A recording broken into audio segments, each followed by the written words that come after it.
बिस्मिल्लाहिर्रहमानिर्रहीम।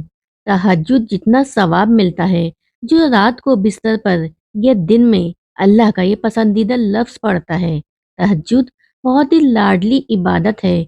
जो इस इबादत तक पहुंच गया वो अल्लाह का पसंदीदा बंदा बन गया।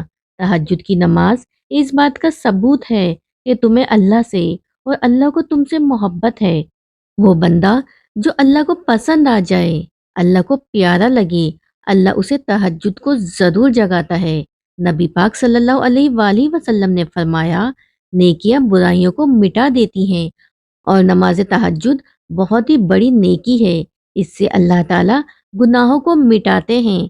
जैसे मौसम पतझड़ में तेज़ो तन हवा दरख्त से सूखे पत्तों को गिरा देती है, इसी तरह नमाज तहज्जुद गुनाहों को मिटा देती है।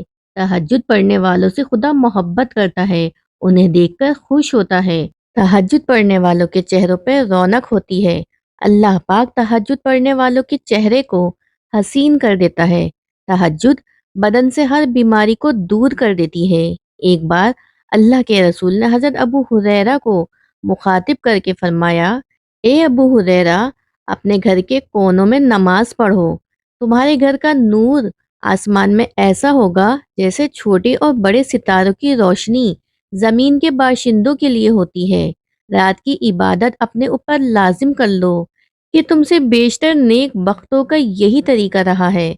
अगर कोई शख्स तहज्जुद की नमाज किसी भी उज़र की वजह से, किसी बीमारी की वजह से नहीं पढ़ सकता, या तहज्जुद की नमाज पढ़ने की आदत नहीं, आँख नहीं खुलती, या कोई भी मसला है, तो वो सोने से पहले ये जिक्र, ये लफ्ज़ पढ़े।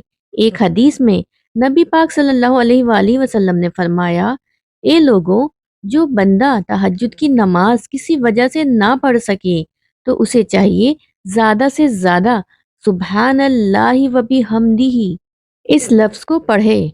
इस लफ्ज़ को पढ़ने की वजह से अल्लाह पाक उसे तहज्जुद के बराबर सवाब अता फरमाएंगे, क्योंकि ये लफ्ज़ अल्लाह पाक को बहुत प्यारा है, अल्लाह पाक का महबूब लफ्ज़ है।